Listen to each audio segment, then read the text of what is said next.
ಸ್ನೇಹಿತರೆ ನಮಸ್ಕಾರ. ನಮ್ರತಾ ಗೌಡ ಈಕೆ ನಟಿಸಿದಂಥ ಸೀರಿಯಲ್ಗಳು, ನಟಿಸಿದಂಥ ಸಿನಿಮಾಗಳು ಕಡಿಮೆ ಆದರೂ ಕೂಡ ಈಕೆ ಪಾಪ್ಯುಲಾರಿಟಿ ಮಾತ್ರ ದೊಡ್ಡ ಮಟ್ಟದಲ್ಲೇ ಇದೆ.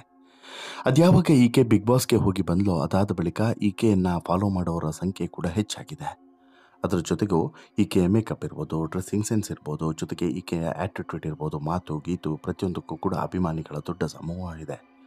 ನಮ್ರತಾ ಗೌಡ ಅಂತ ಹೇಳಿದ್ರೆ ಫಾಲೋ ಮಾಡೋರ ಸಂಖ್ಯೆಯು ಕೂಡ ದೊಡ್ಡ ಮಟ್ಟದಲ್ಲೇ ಇದೆ. ಆಕೆ ಏನು ಮಾಡ್ತಾಳೆ, ಯಾರ ಜೊತೆಗೆ ಇರ್ತಾಳೆ, ಜೊತೆಗೆ ಆಗಾಗ ಸೋಷಿಯಲ್ ಮೀಡಿಯಾದಲ್ಲಿ ತುಂಬ ಆ್ಯಕ್ಟಿವ್ ಆಗಿರುವಂಥ ಈಕೆ ಕೆಲವೊಂದಷ್ಟು ಫೋಟೋಗಳನ್ನು ಮತ್ತು ಕೆಲವೊಂದಷ್ಟು ವೀಡಿಯೋಸ್ ರೀಲ್ಸ್ಗಳನ್ನು ಶೇರ್ ಮಾಡಿದಾಗ ಒಳ್ಳೆ ರೀತಿಯಲ್ಲೇ ಪ್ರತಿಕ್ರಿಯೆ ಬರ್ತದೆ. ಹೀಗಿರುವಂಥ ನಮ್ರತಾ ಗೌಡ ಯಾಕೆ ಇನ್ನೂ ಕೂಡ ಮದುವೆ ಆಗ್ತಿಲ್ಲ, ಯಾರನ್ನು ಕೂಡ ಪ್ರೀತಿಸ್ತಾ ಇಲ್ವಾ, ಅಥವಾ ಪ್ರೀತಿಸ್ತಾ ಇದ್ದರೂ ಅದನ್ನು ಗುಟ್ಟಾಗಿಟ್ಟಿದ್ದಾರಾ? ಹೀಗೆ ಸಾಕಷ್ಟು ಪ್ರಶ್ನೆಗಳು ಕೂಡ ಆಗಾಗ ಈಕೆಯ ಬಗ್ಗೆ ಹುಡುಕ್ತಾ ಇರ್ತಾರೆ, ಎಲ್ಲದೂ ಕೂಡ ಆಗುತ್ತೆ. ಯಾರ ಜೊತೆಗಾದರೂ ಸುತ್ತಾಟಕ್ಕೆ ಹೋಗಿರ್ತಾರಾ ಅಂತೇಳಿ. ಇದು ಬಿಟ್ಟರೆ ನಮ್ರತಾ ಗೌಡ ಕೆಲವೊಂದು ವಿಚಾರಗಳ ಬಗ್ಗೆ ಎಲ್ಲೂ ಕೂಡ ಹೈಡ್ ಆ್ಯಂಡ್ ಸೀಕನ್ನು ಮಾಡೋದಿಲ್ಲ. ನೇರವಾಗಿ ಏನಾದರೂ ಇದ್ದರೆ ಅದನ್ನು ಹೇಳಿಬಿಡ್ತಾರೆ. ಅದೇ ರೀತಿ ಇದನ್ನು ಕೂಡ ಹೇಳದೆ ಯಾಕೆ ಮುಚ್ಚಿಟ್ಟಿದ್ದಾರೆ ಅನ್ನುವಂಥ ಪ್ರಶ್ನೆ ಇತ್ತು. ಬಟ್ ಈಗ ಇದಕ್ಕೊಂದು ಉತ್ತರ ಕೂಡ ಸಿಕ್ಕಿದೆ. ನಮ್ರತಾ ಗೌಡ ಯಾಕೆ ಯಾರನ್ನು ಕೂಡ ಪ್ರೀತಿಸ್ತಿಲ್ಲ, ಮದುವೆ ನಿರ್ಧಾರಕ್ಕೆ ಹೋಗ್ತಾ ಇಲ್ಲ ಅನ್ನುವಂಥ ಪ್ರಶ್ನೆ ಇತ್ತು. ಅದಕ್ಕೆ ಉತ್ತರ ಸಿಕ್ಕಿದೆ. ಆ ಉತ್ತರ ಏನು ಹೇಳ್ತಾ ಹೋಗ್ತೀನಿ. ಅದಕ್ಕಿಂತ ಮುಂಚೆ ನೀವು ಇನ್ನೂ ಕೂಡ ನಮ್ಮ ಚಾನಲನ್ನು ಸಬ್ಸ್ಕ್ರೈಬ್ ಮಾಡಿಲ್ಲ ಅಂದರೆ ದಯವಿಟ್ಟು ಕೂಡಲೇ ಸಬ್ಸ್ಕ್ರೈಬ್ ಮಾಡಿ ಸ್ನೇಹಿತರೆ. ಬಿಗ್ ಬಾಸ್ಗೆ ಹೋಗಿ ಬಂದಾಗಿಂದ ನಮ್ರತಾ ಮೇಲಿನ ಕ್ರೇಜು, ನಮ್ರತಾ ಅವರ ಪಾಪ್ಯುಲಾರಿಟಿ ಮತ್ತಷ್ಟು ಹೆಚ್ಚಾಗಿದೆ ಅನ್ನೋದರಲ್ಲಿ ಡೌಟೇ ಇಲ್ಲ. ಯಾವುದೇ ಸೀರಿಯಲ್ನಲ್ಲಿ ನಮ್ರತಾ ನಟಿಸ್ತಿಲ್ಲ. ಈ ಹಿಂದೆ ಇಂಟರ್ವ್ಯೂ ಒಂದರಲ್ಲಿ ಈ ಬಗ್ಗೆ ಹೇಳಿದರೂ ಕೂಡ ಕೇಳಿದ ಸಂಭಾವನೆ ಸಿಗದೆ ಹೋದರೆ ಕಾಂಪ್ರಮೈಸ್ ಆಗುವಂಥ ಮಾತೇ ಇಲ್ಲ ಅಂತ ಹೇಳ್ಬಿಟ್ಟು ಕಡ್ಡಿ ಮುರಿದ ರೀತಿಯಲ್ಲಿ ಹೇಳಿದರು ನಮ್ರತಾ ಗೌಡ.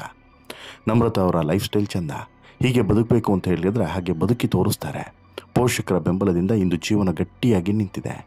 ಇದೀಗ RJ ರಾಜೇಶ್ ಅವರ ಕೆಲವೊಂದಷ್ಟು ಇಂಟರ್ವ್ಯೂನಲ್ಲಿ ಮಾತನಾಡಿರುವಂಥ ಈಕೆ ವೈಯಕ್ತಿಕ ವಿಚಾರಗಳನ್ನು ಕೂಡ ಹಂಚಿಕೊಂಡಿದ್ದಾರೆ ಮತ್ತು ವೈಯಕ್ತಿಕವಾಗಿ ಆಕೆ ತೆಗೆದುಕೊಂಡಂಥ ನಿರ್ಧಾರಗಳು, ಆಕೆ ಬದುಕಲ್ಲಾದಂಥ ಬದಲಾವಣೆಗಳು ಎಲ್ಲದರ ಬಗ್ಗೆನೂ ಕೂಡ ಮಾತನಾಡಿದ್ದಾರೆ.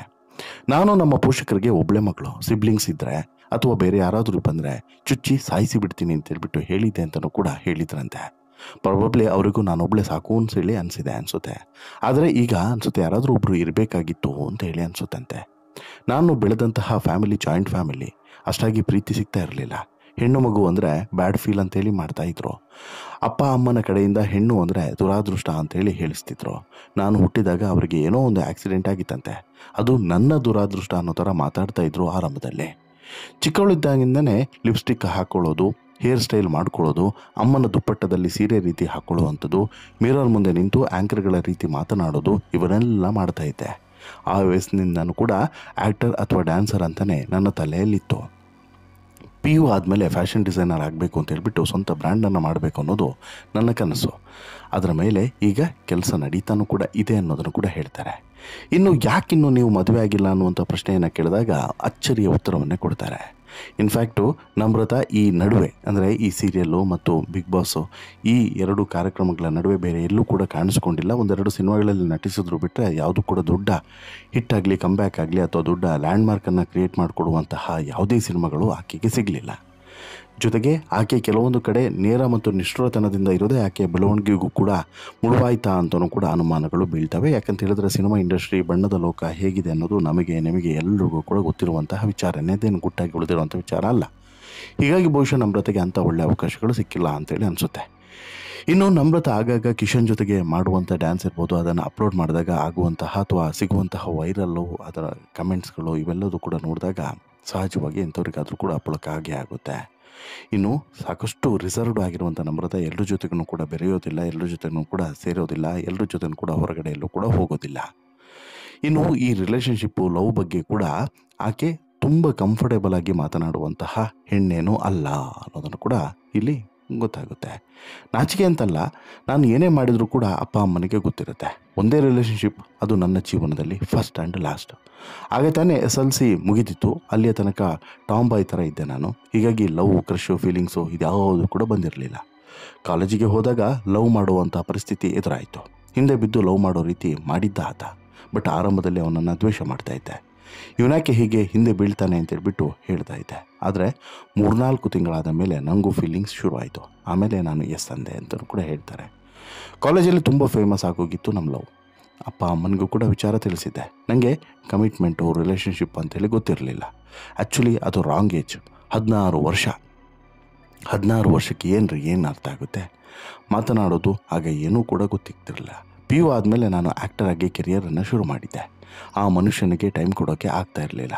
ಆಗ ತುಂಬ ಮೆಸ್ಸಿ ಟಾಕ್ಸಿಕ್ ರಿಲೇಷನ್ಶಿಪ್ ಆಗೋಯಿತು. ಇಬ್ಬರಿಗೂ ಕೂಡ ಆ ರಿಲೇಷನ್ಶಿಪ್ ಹೇಗೆ ಹ್ಯಾಂಡಲ್ ಮಾಡೋದು ಅಂತಲೂ ಕೂಡ ಗೊತ್ತಾಗ್ತಾ ಇರಲಿಲ್ಲ. ನಾನು ತುಂಬ ಟ್ರೈ ಮಾಡಿದೆ, ಬಟ್ ಅದು ವರ್ಕೌಟ್ ಆಗಲಿಲ್ಲ. ಕೊನೆಗೆ ಬ್ರೇಕಪ್ಪನ್ನು ಮಾಡಿಕೊಂಡೆ. ನಾನೊಬ್ಬಳೇ ಫೋರ್ಸ್ ಮಾಡಿ ರಿಲೇಷನ್ಶಿಪ್ಪನ್ನು ಉಳಿಸ್ಕೊಳ್ಳೋದಕ್ಕೆ ಟ್ರೈ ಮಾಡಿದ್ದೆ, ಆದರೆ ಆ ಮನುಷ್ಯ ಟ್ರೈ ಮಾಡಲಿಲ್ಲ. ಒಂದಿನ ಆ ಸಂಬಂಧ ಬಿಟ್ಟೆ. ಅಲ್ಲಿಂದ ಇಲ್ಲಿವರೆಗೂ ಕೂಡ ಆ ವ್ಯಕ್ತಿ ಎಲ್ಲಿದ್ದಾನೆ, ಏನು ಮಾಡ್ತಿದ್ದಾನೆ, ಹೇಗಿದ್ದಾನೆ ನನಗೇನು ಕೂಡ ಗೊತ್ತಿಲ್ಲ, ನನಗೆ ಬೇಕಾಗಿನೂ ಕೂಡ ಇಲ್ಲ. ಅವತ್ತಿನಿಂದ ಮತ್ತೆ ಲವ್ ಮಾಡಬೇಕು ಅಂತಲೂ ಕೂಡ ಅನಿಸಿಲ್ಲ, ಲವ್ ಮಾಡ್ತಾನೂ ಕೂಡ ಇಲ್ಲ ಅನ್ನೋದನ್ನು ಕಡ್ಡಿ ಮುರಿದ ರೀತಿಯಲ್ಲಿ ಇಲ್ಲಿ ನಮ್ರತ ಹೇಳ್ತಾರೆ. ಅಂದರೆ ಪ್ರತಿಯೊಬ್ಬರ ಬಾಳಿನಲ್ಲೂ ಕೂಡ ಇಂಥದ್ದೊಂದು ಘಟನೆ ನಡೆದಿರುತ್ತೆ. ಅಂದರೆ ಈ ಮೊದಲ ಪ್ರೀತಿ ಅಥವಾ ಮೊದಲ ಲವ್ ಇರುತ್ತಲ್ಲ, ಇದು ಎಂಥವ್ರಿಗಾದರೂ ಕೂಡ ಇದೇ ರೀತಿ ಕಾಡ್ತಾನೆ ಇರುತ್ತೆ. ಇಲ್ಲೂ ಕೂಡ ಬಹುಶಃ ಹಾಗೆ ಆಗಿರಬಹುದು ಅಂತೇಳಿ ಅನಿಸುತ್ತೆ. ಈ ಪಿ ಯು ಸಿ ಟೈಮ್ನಲ್ಲಿ ಆದಂಥ ಈ ಪ್ರೀತಿ ಇದೆಯಲ್ಲ, ಇದು ಒಂದು ರೀತಿಯ ಮೊದಲ ಪ್ರೀತಿ. ಈ ಮೊದಲ ಪ್ರೀತಿಯಲ್ಲೇ ಬಿದ್ದಂಥ ಪೆಟ್ಟು ಇದೆಯಲ್ಲ, ಇದು ಇವತ್ತಿಗೂ ಕೂಡ ಬಹುಶಃ ನಮ್ರತೆಗೆ ಬಿಟ್ಟು ಬಿಡದೆ ಕಾಡ್ತಾ ಇದೆ.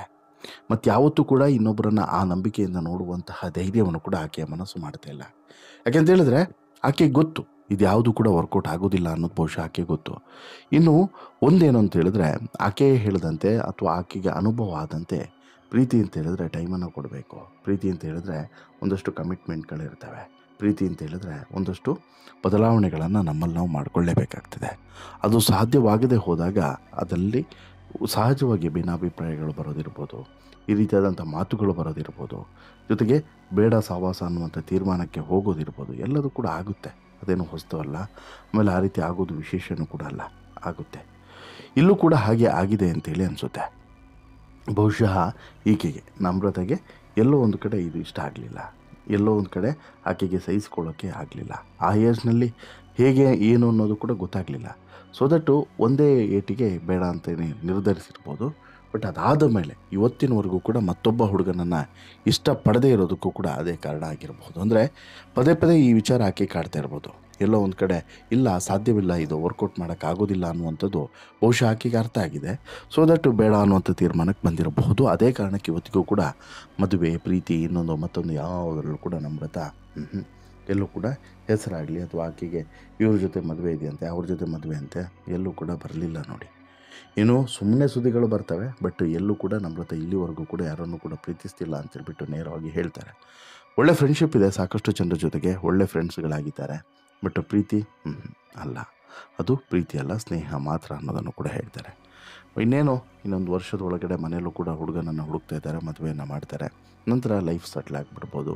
ಅದರೊಳಗಡೆ ಯಾವುದಾದ್ರು ಒಳ್ಳೆ ಅವಕಾಶಗಳು ಸಿಕ್ಕಿದ್ರೆ, ಸೀರಿಯಲ್ ಅಥವಾ ಸಿನಿಮಾ ಒಳ್ಳೆ ಅವಕಾಶಗಳು ಸಿಕ್ಕಿದ್ರೆ, ನನಗೆ ಕೊಡಬೇಕಾದಂತಹ ರೆಮ್ಯುನರೇಷನ್ ಸಿಕ್ಕಿದ್ರೆ ಅದರಲ್ಲೂ ಕೂಡ ಮಾಡ್ತೀನಿ ಎನ್ನುವಂಥ ಮಾತನ್ನು ಕೂಡ ಕೊಟ್ಟಿದ್ದಾರೆ. ಒಟ್ಟಾರೆ ನಮ್ರತ ಅವರ ಲೈಫಲ್ಲಿ ನಡೆದಂತಹ ಒಂದು ಮೊದಲ ಬ್ರೇಕಪ್ಪು ಹೇಗೆಲ್ಲ ಅವರ ಬಾಳಿನಲ್ಲಿ ಇವತ್ತಿಗೂ ಕೂಡ ಕಾಡ್ತಾ ಇದೆ ಅನ್ನೋದನ್ನು ಬಹುಶಃ ನಿಮಗೆ ಇವಾಗ ಗೊತ್ತಾಗಿರ್ಬೋದು. ನಿಮಗೂ ಕೂಡ ನಿಮ್ಮ ಬಾಳಲ್ಲೂ ಕೂಡ ಇಂಥದ್ದೇ ಪ್ರೀತಿಯಾಗಿದ್ದರೆ ಅಥವಾ ನಿಮಗೆ ಗೊತ್ತಿರೋರ ಬಾಳಲ್ಲಿ ಇಂಥದ್ದೇ ಪ್ರೀತಿ ಯಾವುದಾದ್ರೂ ಆಗಿ ಇವತ್ತಿಗೂ ಕೂಡ ಕಾಡ್ತಾ ಇರೋದಿದ್ದರೆ ದಯವಿಟ್ಟು ನಿಮ್ಮ ಅಭಿಪ್ರಾಯನ ಕಮೆಂಟ್ ಮಾಡಿ ತಿಳಿಸಿ. ಜೊತೆಗೆ ಈ ಸ್ಟೋರಿ ಇಷ್ಟ ಆಯಿತು ಅಂತ ಹೇಳಿದ್ರೆ ಲೈಕ್ ಮಾಡಿ, ಶೇರ್ ಮಾಡಿ, ಚಾನಲ್ಗೆ ಸಬ್ಸ್ಕ್ರೈಬ್ ಆಗೋದನ್ನು